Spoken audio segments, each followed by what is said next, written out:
교우로서 이후의 모든 사고 처리와 장례 과정도 잘 진행되어서 어느 하나 그런 억울함도 없고 또 잘 그런 다음에는 이런 일이 일어나지 않도록 우리가 함께 기도해 주시면 좋겠고, 또 우리 조국이 요즘에 여러 가지 일로 시끄럽지 않습니까? 어려운 상황 가운데 있는데 여러분이 기도 시간마다 우리의 조국이 잘 돼야 우리가 여기에 있으면서 또 우리의 뿌리를 잘 내릴 수 있으니까 마음을 다해서 우리 조국을 위해서 기도해 주시면 좋겠습니다. 벌써 2024년 마지막 주일입니다.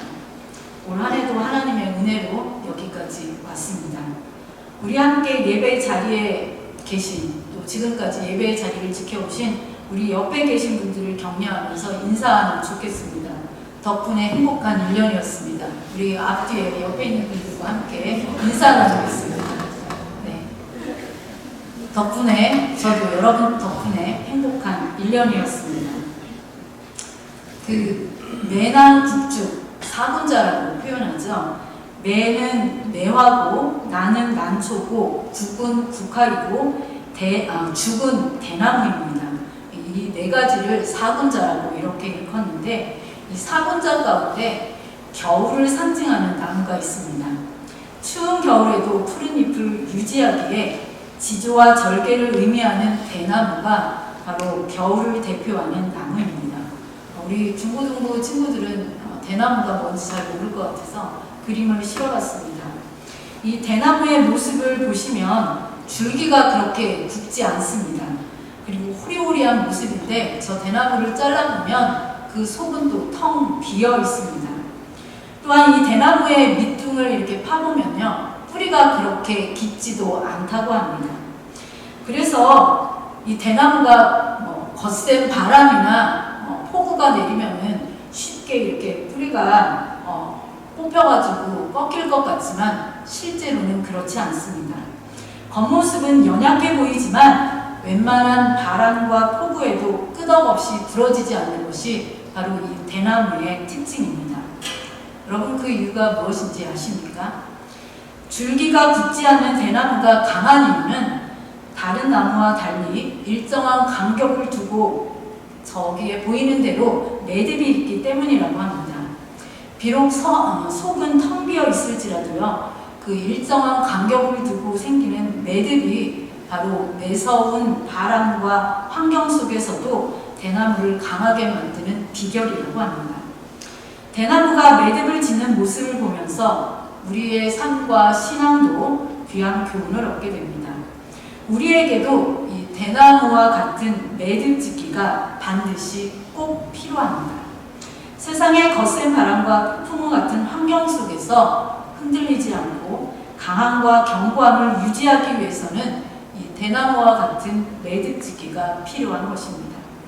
이런 의미에서 오늘의 주일은 시기적으로 매듭 짓기가 이루어지는 날이다, 이렇게 말씀드릴 수 있습니다. 오늘 우리가 함께 읽은 말씀은 이스라엘 백성들의 광야 생활을 이끌었던 모세가 고백하는 내용입니다. 오늘 말씀을 묵상하면서 31절이 참 은혜가 되었습니다. 우리 이 말씀 함께 읽어보도록 하겠습니다. 광야에서도 너희가 당하였거니와 사람이 자기의 아들을 아는 것 같이 너희의 하나님 여호와께서 너희가 걸어온 길에서 너희를 아느사 이곳까지 이르게 하셨느니라. 여기 마지막 부분에 보면 너희가 걸어온 길에서 너희를 아느사 이곳까지 이르게 하셨느니라, 이렇게 말씀하고 있습니다. 여러분에게 질문을 한 가지 드리고 싶습니다.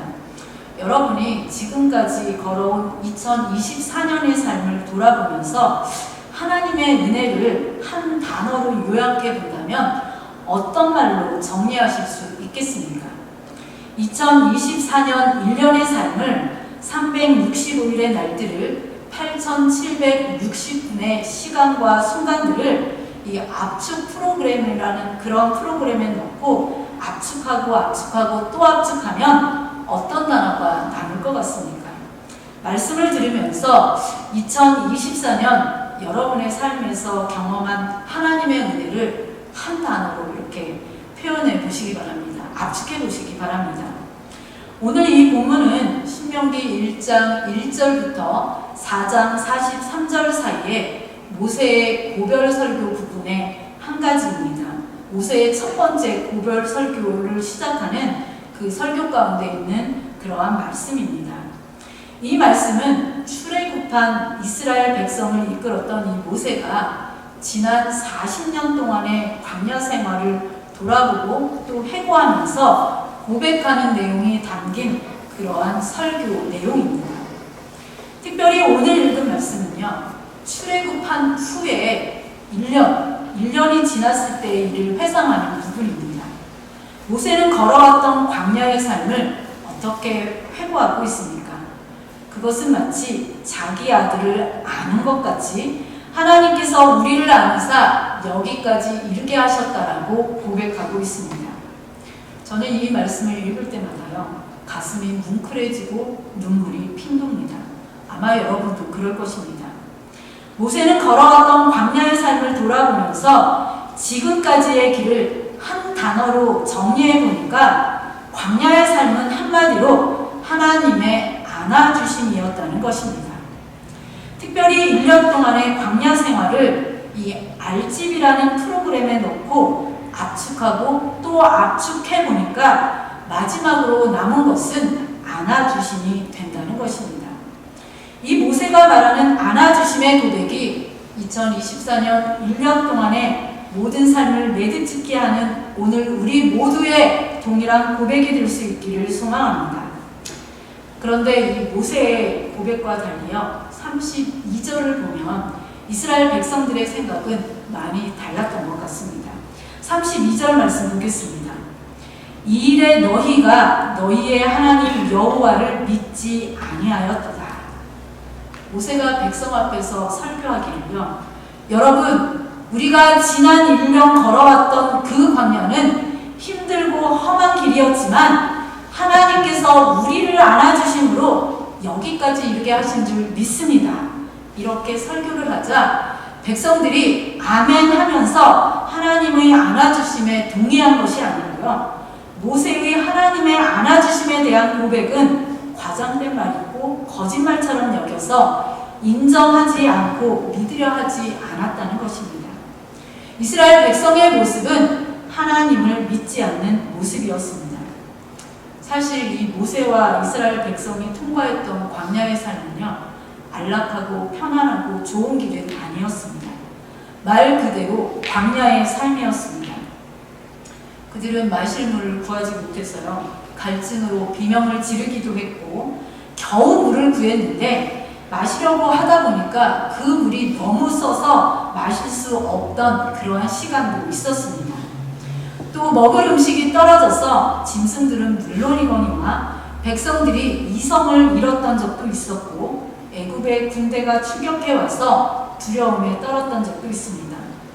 또한 광야길을 가면서 아말렉이라는 나라가 쳐들어와서 싸워야 했던 그러한 때도 있었습니다. 그뿐만이 아니었습니다. 그들은 며칠에 한 번씩 텐트를 쳤다가 다시 걷었다가 하는 언제 끝날지 모르는 불안한 여행을 계속해야 했습니다. 또 그들이 먹는 식단은 매우 단조로워서 만나로 만든 음식이 전부였습니다. 한마디로 그들이 경험한 광야 생활은 고달픈 날들이었습니다. 그래서 모두의 신경이 날카로워져 갈등이 그치지 않았고 늘 불안하고 힘들고 불평스러운 광야의 삶을 살아야 했습니다. 그렇기에 이스라엘 백성의 눈에는 이 광야 생활이 하나님의 품에 안겨서 걸어가는 그러한 삶이 아니었던 것이었습니다. 이런 광야의 삶을 여러분은 어떻게 평가하시겠습니까? 이스라엘 백성처럼 하나님의 안아주심이 언제 어디에서 있었느냐고 하시겠습니까? 아니면 모세처럼 이 광야 생활이 하나님의 안아주심이라고 고백하시겠습니까?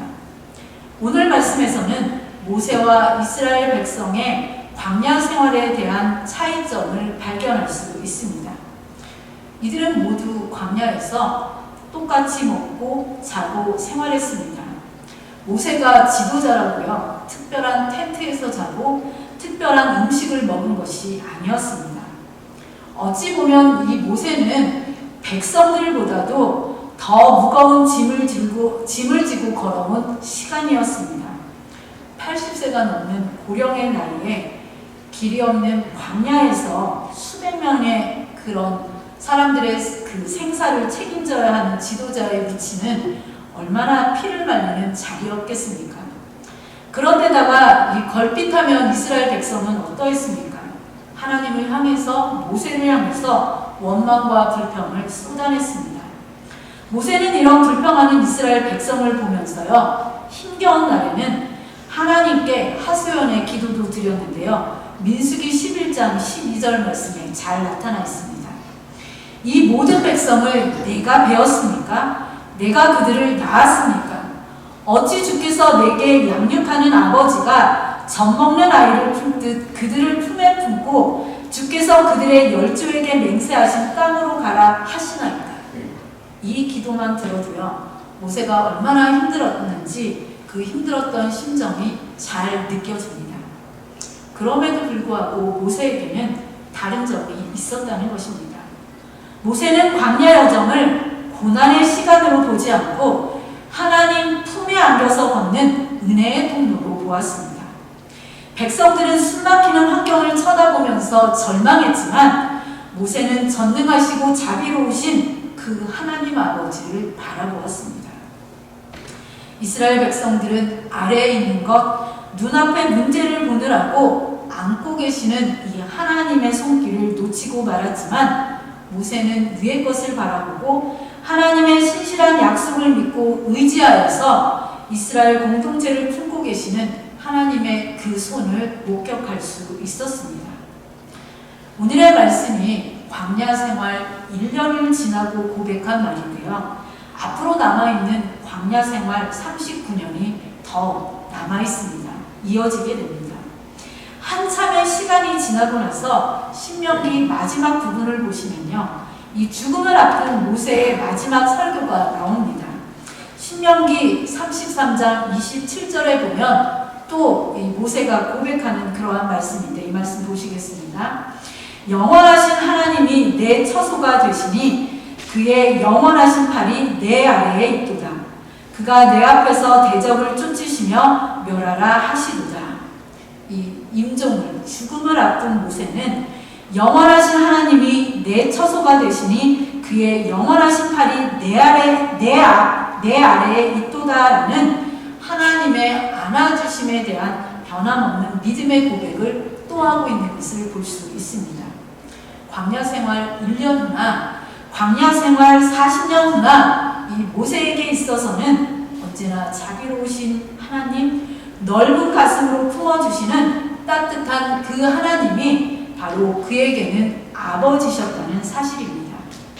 여러분, 모세가 경험하고 고백했던 이 하나님께서 그 넓으신 가슴에 여러분 한 사람 한 사람을 안으시고 여러분의 가정을 안으시고 또 우리 드림 공동체를 안으셔서 오늘 이 자리까지 이르게 하신 줄로 믿습니다. 비록 그 하나님의 안으심의 손길이요, 우리 눈에 보이지 않습니다. 그렇지만 에베네셀의 하나님, 지금 여기까지 우리를 도우시고 인도하신 그 하나님의 변함없는 손길이 우리를 안으사 여기까지 이르게 하셨다라고 우리는 고백할 수 있습니다. 이렇게 믿음으로 하나님을 고백하는 사람들에게는 안아주시는 하나님이 보이게 됩니다. 오늘 말씀의 33절은 이렇게 끝을 맺고 있습니다. 이 말씀을 우리가 함께 읽어보도록 하겠습니다. 시작. 그는 너희보다 먼저 그 길을 가시며 장막 칠 곳을 찾으시고 밤에는 불로 낮에는 구름으로 너희가 갈 길을 지시하신 자이시니라. 아멘.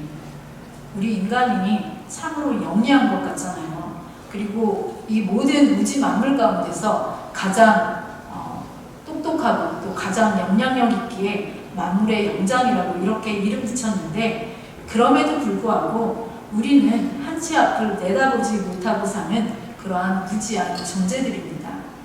만약 우리가 한치 앞을 내다볼 줄 아는 그러한 사람이었다면요, 아무도 사고를 당하지 않을 것이고요, 아무도 죽음의 길을 걸어가지 않을 것입니다. 그러나 우리는 어디를 가야 좋은 초장이 있고 어디를 가야 맑은 물가가 있고 어디를 가면 흉악한 이리가 있고 독사가 숨어 있는지 알지 못합니다. 그렇지만 목자가 인도하는 대로 따라가기만 하면 목자는 우리에게 푸른 풀밭과 쉴만한 물가로 잘 인도해 주십니다. 세밀하게 인도하시는 그 하나님, 한치의 오차도 없이 인도하시는 그 하나님, 우리의 머리털까지도 세신 바 되신 하나님, 우리를 눈동자와 같이 지키고 계시는 그 하나님, 그 하나님이 인도하시는 구름 기둥과 불 기둥을 믿고 따라가서 앞으로 우리에게 다가오는 2025년에도 계속해서 하나님의 안아주심을 경험할 수 있기를 기도합니다. 이 인디언 부족 가운데요, 나바호라는 부족이 있다고 합니다. 이 부족 사람들은 남자아이가 14살이 되면 성인식을 치르고 어른으로 인정해주는 그러한 전통이 있었습니다. 우리 교회 14살, 현이가 14살인가요? 현이가 그 부족에 살았으면 성인이 됩니다. 네. 근데 이 성인이 되는 모습은 이렇습니다. 14살이 된 남자아이는요, 아버지를 따라서 깊은 산속으로 들어간다고 합니다. 들짐승도 있고 사나운 맹수도 나타나는 그러한 깊은 산속에서 소녀는 홀로 하룻밤을 지내야 된다고 합니다. 그래야 성인으로 인정받는 그러한 전통이 이 부족에는 있었던 것입니다. 이제 한 소년이 이 성인식을 치르기 위해서 아버지를 따라서 깊은 산속으로 들어가게 되었습니다. 점점 더 들어갈수록 호랑이인지 곰인지 모를 맹수들의 울부짖는 소리가 더 가까이 들려왔습니다. 깊숙한 산속 한가운데 도착하자 이 아버지는 아들을 두고 무심히 돌아서 가버렸습니다. 깊은 산속에 혼자 남겨진 소년의 심정은 어땠을까요? 저 같으면 무서웠을 것 같습니다. 여러분은 어떠신지 모르겠습니다. 당연히 그날 밤에 잠을 이룰 수 없었습니다. 자식을 버리고 유유히 떠나간 아버지에 대한 원망의 마음, 섭섭한 마음, 분노의 마음도 생기고, 그리고 어떤 식으로 이 맹수의 공격을 받을지 모르는 곳이기에 두려움과 공포 때문에 뜬 눈으로 밤을 지낼 수밖에 없었습니다. 신경을 곤두세우고 들려오는 모든 소리에 귀를 기울이면서 치유와 공포 속에서 아침이 밝아오기를 기다렸습니다. 이때는 시간이 멈추는 것 같고 끝내 아침이 올 것 같지 않았지만 긴긴 밤이 지나서 어느덧 동이 터오기 시작했습니다. 소녀는 이제 살았구나. 안도의 한숨을 쉬면서 짐을 정리하기 시작했습니다. 이제 집으로 돌아가려고 하는데 밤을 지냈던 자리에서 조금 떨어진 곳에 이상한 소리가 나는 것입니다. 인기척이 들리는 것입니다. 그래서 깜짝 놀라가지고 쳐다보니까 어젯밤에 그렇게 무정하게 돌아가 버린 줄 알았던 그 아버지가 그곳에 서 있는 것이었습니다. 아버지는 동상이라도 된 듯 꼼짝도 하지 않고 서서 활시위를 당긴 채 밤을 새웠던 것이었습니다. 그 아버지는 떠난 것이 아니었습니다. 밤새도록 아들을 주시하면서 혹시나 맹수의 공격을 받을까 걱정하면서 활시위를 당긴 채 똑같이 아들을 지켜왔던 것이었습니다. 인간의 아버지도 이렇습니다.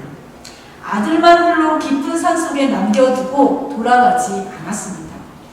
혹 아들에게 무슨 일이라도 있을까 노심초사하면서 밤새도록 뜬 눈으로 그 아들을 지켰습니다. 인간의 아버지도 이런 모습이라면요, 우리의 하나님 아버지는 우리 인간의 아버지보다 얼마나 더하겠습니까? 다윗은 시편 27편 10절에서요, 자신이 경험한 하나님 아버지의 모습을 이렇게 고백하고 있습니다. 시편 27편 10절입니다. 내 부모는 나를 버렸으나 여호와는 나를 영접하시리이다. 우리 육신의 부모는 어떠한 형편으로 우리를 버리기도 하고 우리를 떠날 수도 있으나 여호와 하나님은 우리를 버리지 않고 영접해 주시는 분이라고 다윗이 고백하고 있습니다. 비록 우리를 안으신 그 하나님의 손길이 눈에 보이지 않고 먼저 가셔서 인도하시는 구름기둥 불기둥이 우리 눈에는 보이지 않을지라도 하나님은 지금도 활시위를 당긴 채 우리 모두를 주목하고 계심을 기억하시기 바랍니다. 우리 사랑하는 드림가족 여러분, 올 한 해도 수고 많으셨습니다. 교회를 위해서 헌신하시느라 수고 많으셨습니다. 또 각자의 삶에 힘들고 어려운 순간을 통과해 오시느라 수고 많으셨습니다. 올 한 해가 여러분이 살아오면서 이 모세가 경험했던 모세가 고백하는 그런 하나님의 안아주심을 경험하시기를 소원합니다. 그러나 혹 하나님이 나를 버려두신 것 같이 느껴질 때도 있었을 것입니다. 왜냐하면 우리는 눈앞에 보이는 그 문제가 하나님보다 더 크다고 느껴지기 때문입니다.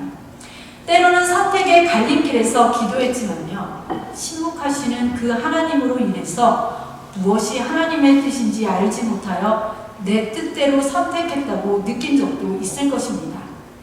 분명히 하나님은 임마누엘 하나님이라고 하셨는데 내가 경험할 때는 하나님이 나만 모른 척하고 나와 함께 계시지 않는 것 같은 그러한 상황을 경험하는 분도 계실 것입니다.